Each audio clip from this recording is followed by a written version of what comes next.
Thank you so much, President Marzouki, for a sobering evaluation of the situation in Tunisia and in the Arab world. We're going to open the floor to your questions and comments, as well as to anybody who's with us on Zoom. He can also send us questions. But I'd like to start with one question that is very deep in my mind, is how do we rebuild unity between the opposition in Tunisia or in the Arab world, and how do we rebuild the trust between Islamists and secularists? We know that Ben Ali fell when the opposition became united. After the 18th of October movement, and after they met for several years and agreed on a platform and agreed on a vision for Tunisia, the people moved and Ben Ali ran away. So how can we get back to the unity of the opposition, despite their differences? I mean, they can't agree on everything. Obviously, there will still be disagreements on many things. But if they don't come together, I don't think that there is any hope. If they are not united, then the dictatorship will last a lot longer, and the price will be a lot heavier. So that's my question. Do you have any ideas, any suggestions on how we can overcome, the mistrust that exists today? تفضل. كما تحب. Well, it's the problem everywhere. I know a lot about the Egyptian opposition, the Syrian opposition, the Yemeni opposition, and it's exactly the same problem everywhere. There is a lot of opinion, and I really think that hoping that we are reaching a kind of unity where you have a national front against dictatorship in Syria, etc. This is what we worked for more than 10 years, and we failed. We have to accept this. We failed. Why? Because behind the scene you have foreign actors. Behind the scene you have differences of opinion. We have different ambitions, etc., etc. So useless, to say, well, we will unite and then everything will be okay. We are not going to build a real front against dictatorship in Tunisia. What we can have is kind of, that Jabhat al-Khalas, what we call Jabhat al-Khalas, this the front. This is the most important political organization against dictatorship. You have another. You have my party, which is a secularist party. And you have another also secularist party, Qalb Tunis, and you have also a small Islamist group named Al-Karama. So this front, we have two secularist parties and two Islamist parties. But at the same time, you have also all the secularist parties, 5 secularist parties, saying we are not going to do anything if another is in the game. Another has to give up, and another has to to go away, to leave the political field. Otherwise, we are not going to do anything with you. And for me, it's not acceptable, because another is part of the political game. It has to be accepted, and exactly the same thing in Egypt. You cannot get rid of one part of the population. While I have a lot of reproach against another, I know that another, played an important role in this bad reputation it has for the moment. But you have to make the distinction between, a political position that you can have have discussion or how different point of view with another, and the other point which is, no, I'm not going to work with an Islamist group, whatever happened. But we are in this, in this contradiction, on this problem. I do hope that we're going to solve it, because of dictatorship, because dictatorship is harassing everybody, is repressing everybody, and maybe because, I would say, thanks to the dictatorship, we will have this political front. But for the moment, it's a problem, and I don't have to lie to you. It's a difficult problem. Okay. So we'll Yeah. take 3 questions at a time. Dr. Marzouki, if you can write down the question. And please introduce yourself. We have a microphone. We'll start with, Khalil, and then Ricky, and then you. Thank you very much, Radwan. Thank you, Dr. Marzouki. Thank you for your dedication and for your role over the last 50 years in fighting for democracy and human rights. Really appreciate that. Can you introduce yourself, please? Myself, and can my you name- stand up? Okay. Because we have My name is C-SPAN. Khalil Anan. I'm a senior fellow at the Arab Center, Washington, D.C. So my question to you is, what happened to the Tunisian civil society? To the Civil society in Tunisia. This civil society played a very important role in the uprising in Tunisia 2011, particularly الاتحاد العام للشغل. I'm so disappointed in their position after the coup of Qais Said last year. They did almost nothing to stop the coup of Qais Said. And to some extent, I feel that they are with them, unfortunately, despite the fact they played a very important role against Ben Ali for 30 years. What happened to them? What is the Tunisian street? We don't see that resistance within the street against Qais Said. Shara Tunsi. Should I ask in Arabic? Maybe No, much. it's okay. Just Okay. Yeah. Shukran. Thank you. thank you, Khalil. Ricky. Okay. Yeah.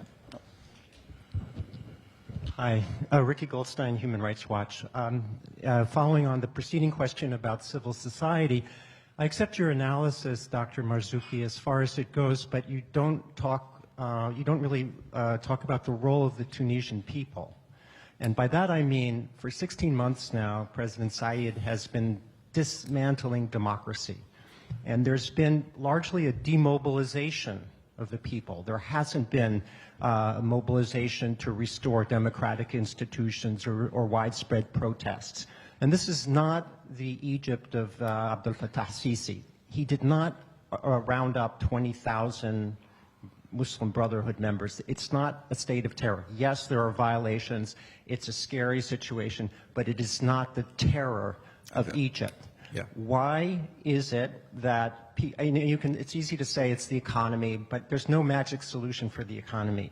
I think there's a greater danger or greater possibility of a military coup in Tunisia when Said fails than there is of a restoration of democracy. And it's not just a sterile question I'm asking, because I think it goes to why Western governments are not mobilizing to put pressure on Said, because there doesn't seem to be a surge of popular sentiment for democracy in Tunisia. And it's an excuse that Western governments are hiding behind. Thank you. Yeah, I understand. How do you persuade people that a democratic solution is what's most needed when the economy has no signs of turning around quickly? Mm-hmm.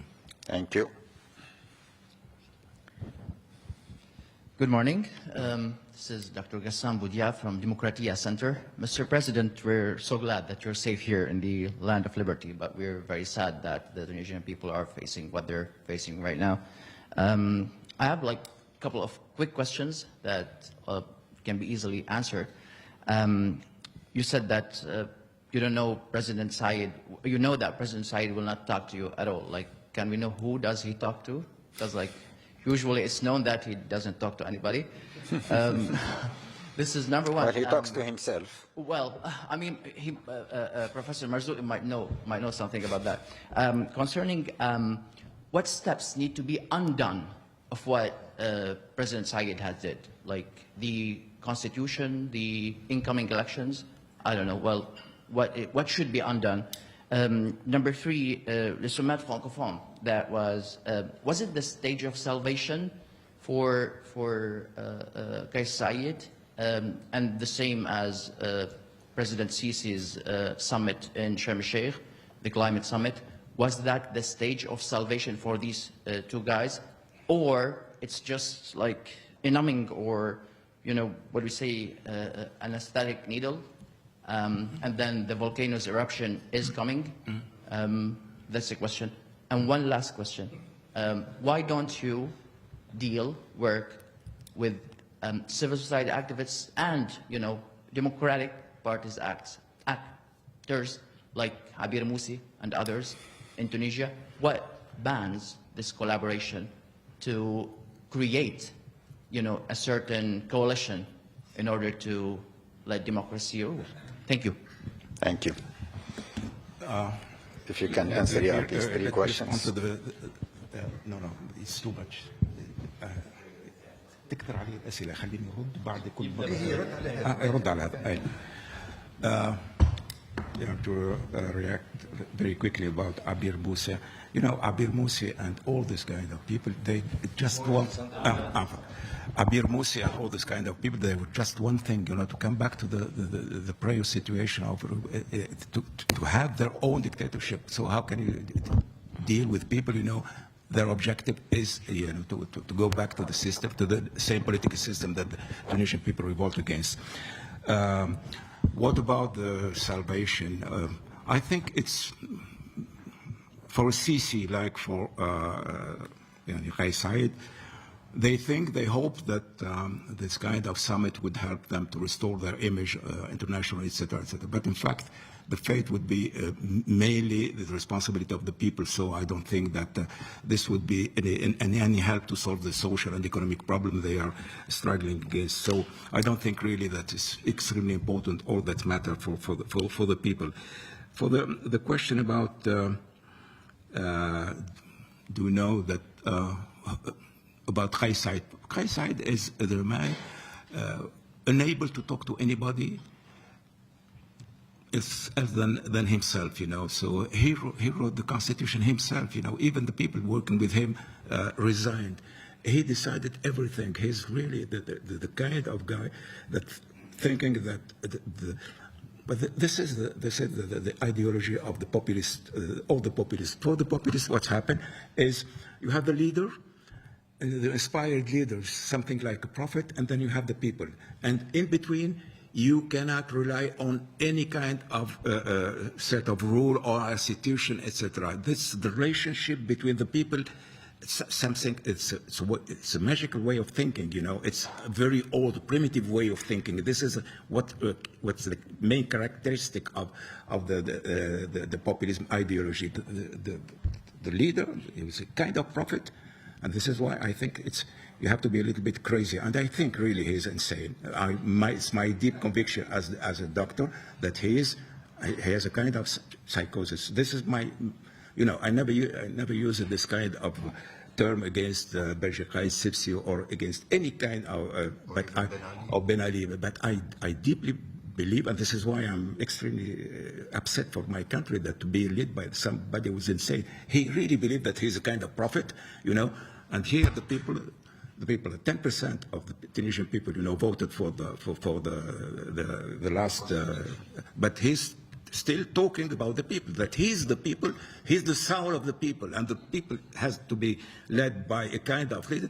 It's completely crazy, and this is why it's much more dangerous for us probably than dangerous and maybe more fragile than in the Sisi, because Sisi, even Sisi, he's not insane, he's stupid, he's as you want, but he knows exactly what he's doing. This guy is completely out of this. So he's not going to talk to anybody, and this is why I don't expect any kind of political solution with him until there is a coup, military coup, and that's I am afraid of, or there is, kind of chaos in the country, and this also is not something that we wish. So about the civil society, both you have asked about civil society. Tunisia used to have, why Tunisia didn't know the fate of Yemen, of Syria, and of Libya. It's not because we are smarter or most peaceful people, etc. It's because the very structure of our society, we are a homogeneous society, middle class society, westernized society, etc.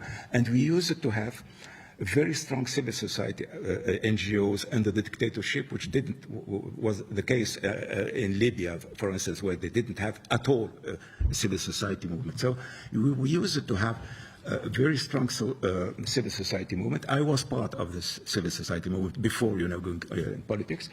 And I know that the civil society played an important role. Human rights leagues, women NGOs, Democrat, etc. It was a huge movement. It was very important.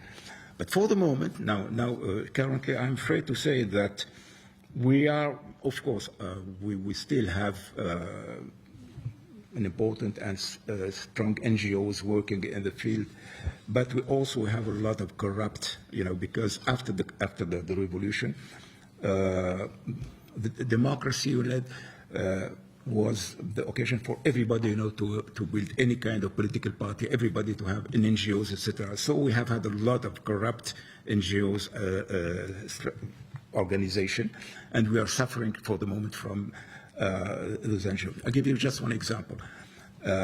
You have a lot of NGOs who have supported the coup, and all these NGOs mainly are supposed to support democracy, but they didn't support democracy, they support the coup.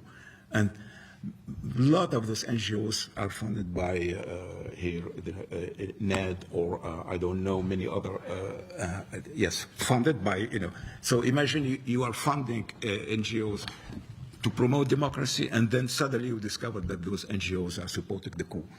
This is a problem, and this is probably here in Washington. You have to, to take this in account and to review all your policy about supporting any kind of NGOs. Just saying, look, I am working in this, in the field of civil society, etc. Unfortunately, we have in Tunisia a lot of corruption in media, political parties, and civil society. Corruption is everywhere. This is why I think. It's very important for us now to tackle this problem, because it is the problem everywhere. It used to be the problem of the government, of the dictatorship. For the moment, it's the problem of the state, the civil society, the political parties. And this is why the transition is a little bit complex, because the people supposed to be leading the transition are themselves, I'm not sure that they are real Democrats. What was the last? Where is the street? Yes, what is the street? Look, I'm sorry to know that when we talk about the revolution in 2011, we say that the Egyptian people. No, it was not the Egyptian people. It was 100,000 people, who were in the Tahrir Square and who participated to the revolution. It's exactly the same thing in Tunisia. No, it was not the whole Tunisian people. It was just part, tiny part of the Tunisian people who took to the street. So expecting that now you should have all the Tunisian people, taking to the street to protest against the dictator. I think it's a myth. But consider what happened during the last 12 months in Tunisia. You would see that you have a lot of demonstration, a lot of the rallies, many of them, and sometimes with 10,000 people, which is extremely important in Tunisia. So in fact, the Tunisian people reacted against the coup, and we are still reacting. We are still working on it. So saying that the Tunisian people is accepting the dictatorship, maybe that was true in the very, very beginning. One of the reasons is that really the Tunisian people was hating, the Nahda, were hating the parliament because of the bad image the parliament gave, etc., etc. So the people felt relieved, and they thought that something else would be that situation, their economic situation would improve, the political situation of the country would improve, etc. And what they are saying, this is what I told you, that fortunately the Tunisians are watching very carefully what's the kind of alternative they have to the democratic system. Of course, the democratic system with a lot of mistakes, etc., etc. But now they can compare between the democratic system, even if it was, with all its problem, all the difficulty, and then they compare what's the reality of a populist state. They see the difference, and this is why I do believe that something is, changing in the mind and hearts of the population, and this maybe would help us, to have a new opportunity to build a democracy, a real democracy. But then we will have the responsibility, to build a real democracy, to tackle the real problem of the corruption within the political party, the corruption within the civil society, the electoral code, etc., the corruption in the media. Because if we do not tackle all this problem, we are going once again to have a new failure. So we'll take 3 more questions. Mohammed, Anwar, and we'll take one in the back there. تفضل محمد. He's coming with the mic. Okay. We'll start here. Yeah, hey, Mohammed. Mohammed Shinlawi, Senior Analyst at the Voice of America. Across the Arab Spring countries, economy is the top priority for the ordinary citizen. Is the Arab population ready for democracy when average person is struggling to earn enough money or enough income to support his or her family? Thank you. Thank you. Yes, Anwar. Assalamu alaikum. Rais, assalamu alaikum. My name is Anwar Hadam, elected member of Algeria Parliament 30 years ago, and still struggling for democracy in Algeria. Actually, I would like just a few seconds just to maybe we could be inspired by what is going on in Algeria that you didn't mention at all. As you know, we had about 2 years of what we call harak.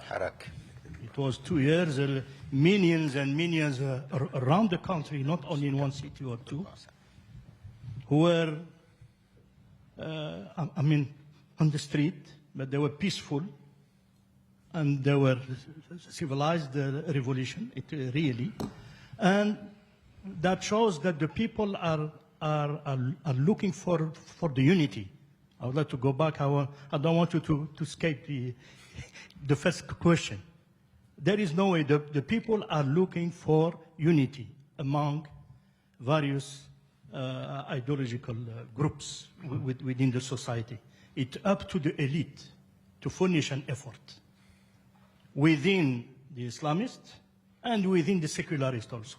And we have Algeria as experiment, 30 years after the struggle that has been used by the military in order to topple the elections, and we experienced 30 years of, people, they don't want to go back to there. So I think we need to struggle, we need to find a solution. We need to have a new national contract. عقد اجتماعي جديد. That's what I think. Sure. Thank you very much. Yes, in the back over there. Assalamu alaikum. First thing, I would like to thank Dr. Mustafa Marzouki for coming here and enlightening us with this. Can you introduce yourself, please? And I'm Radwan Mazghani. I'm an undergraduate student at the University of Maryland, College Park. From Tunisia. From Sfax. The first thing I wanted to say is that in some way I feel like I represent at least a little bit the youth of Tunisia. I feel like there's definitely some disaffection with the democratic process. Just some facts. Between 2014 and 2019, which is the time after the constitution until the time of Qais Said, Tunisia actually had GDP decline. So the first thing is that this process had like adverse impacts on the economic status of the Tunisian people. And obviously we know that GDP is oftentimes a good marker on like the general wealth of the population. The second thing is that we've seen that in the current political parties, in the current political landscape, especially the parties that make up Jabhat al-Khalas, we find that they were not maybe so true to their values. For example, the parties failed to retrieve the money that was stolen by the Ben Ali and their family abroad. Second thing, we saw Qanun al-Tasalih al-Idari in 2000, that was head by al-Baji Qa'id al-Sibsi, but also Ennahda was in power. The third, probably biggest event was the fact that the Ennahda government took down the government, or Ennahda took down the government of Ilyas al-Fakhfakh over accusations of اضطراب المصالح, تضارب المصالح, like I don't know how to say this nigga. Conflict of interest. Conflict of interest, but in the end, after that, decided to form a government with Qalb Tunis, whose leader Nabil Qarwi is known to be corrupt. He has a corruption case. So how do we go from here when we, as a Tunisian youth, have zero trust in the current parties that are in power, whether they be Islamist, secularists, or whatever? And how can we find that Jabhat al-Khalas and these kind of personalities that we've seen for the past 10 years, how can they form the real leadership and the real kind of opposition to the current dictatorship? Thank you. Thank you very much. What about the first question, the question of economy? Of course, people took to the street for two reasons, two major reasons everywhere, for political freedom and for social justice, mainly for social justice and improving of their status, of the, the economic status. That was obvious. And I can say that for the first objective, we succeeded because Tunisia, under my presidency, was a free country. The people enjoyed their political freedom, the freedom of association, freedom of, etc., etc. I never sent any journalist in prison, while for the moment, a lot of them in prison, etc. So I can say that the first objective, of the revolution has been achieved. The second was not. We didn't deliver. We didn't deliver for many reasons. The economy, we didn't deliver for many reasons. First, we have inherited a corrupt and inefficient and unjust economy. This is why people took to the street. So we inherited of this economy. This is the first question. The first reason we didn't deliver, and the second reason we didn't deliver the growth, etc. What people was expecting is the political instability. Because during the time I was president, I have three government, and then after me there are three other government, and for the moment Tunisia has about 10 government in 10 years. So political instability. You know that when you have political instability, you cannot have economic growth. Foreign investor, internal investor, etc., would not be interested in investing, saying, hey, let's wait, then we will see what would happen, etc., etc. So we didn't deliver it. First, because we have inherited of this economy. The second, because of the political instability. Third, because another side effect of the political instability, the fact that Tunisia is a tourist country. We used to have 5 million tourists every year. When you have this political instability, people would not come. So that means that you add to the jobless people, you add 200,000 people without jobs because of the crash of tourism. So there was a lot of, and the other reason is the fact that the deep state, did everything to block our reform. I can assure you that we made a lot of effort, to promote investment using the money of the state, to invest in the hinterland. But the hinterland, I have discovered that the government and a lot of people, were trying, to stop anything because this would benefit myself, for the benefits to the government, etc., etc. So we have a lot of reason, and then the other reason is that we have asked our Western friend, hey, our main problem is debt. Could you relieve us of debt? They said no. We said, look, we have a lot of money, in your bank stolen by the dictatorship. Can we recover it? They said no. We have to go to courts, etc., etc. So you have a lot of reasons that we couldn't deliver economically. And this is why the counter-revolution, come to power democratically in Tunisia, because they have used the fact that we didn't deliver. But now the counter-revolution is in charge of the country for more than 5 years, or even 6 years. They didn't deliver either. The economy is worsening day after day because corruption is back, because they are inefficient, because a lot of it, so they didn't deliver. So the population is now facing a situation where they have lost their freedoms and they didn't gain anything economically. This is the situation. This is why it's going to explode. This is why it's going to burst.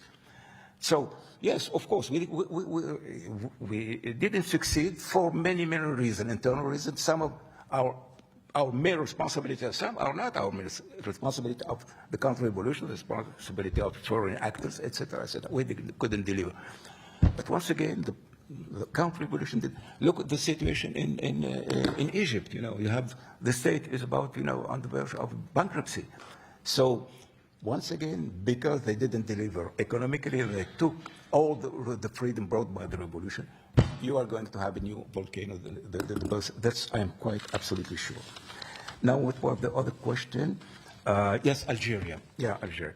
Well, I didn't talk about Algeria because I have always a very difficult problem with the Algerian government and with Algeria. They were very scared. The Algerians were extremely scared about the Tunisian revolution.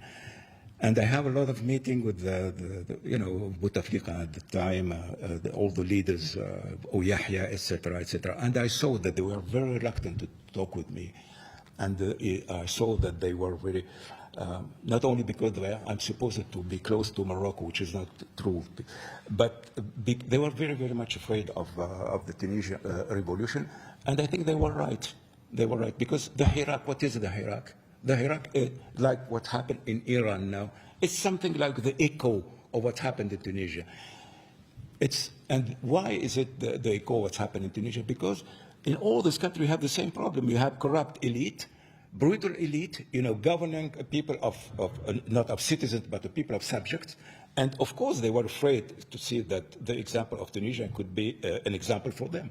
And they were right. The Iranians were right, to be scared, and the Algerian government were right to be scared. And what happened now in Iran and in the Iraq is exactly the same thing what happened. It failed in Algeria I think here, Algeria is the beginning of the beginning of the beginning. And it's now, what's happening in Iran. The Iranian people is fighting, and I think the process is now ongoing, and it won't stop. So now you talk about the fact that we had to, to unite, etc. I totally agree with you. I'm working I wouldn't say 24/7, but I can assure you that I'm working on that. But you have to accept that the problem is not that easy.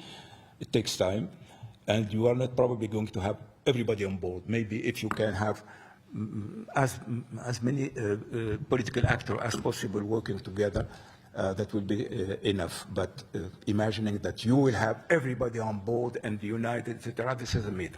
As political actor, I can assure you that will never reach. And maybe we can lose a lot of time and a lot of energy on trying to solve this problem. I prefer that my energy goes to to working on the field rather than having hundreds of thousands of hours, talking with people who will never accept to work with you.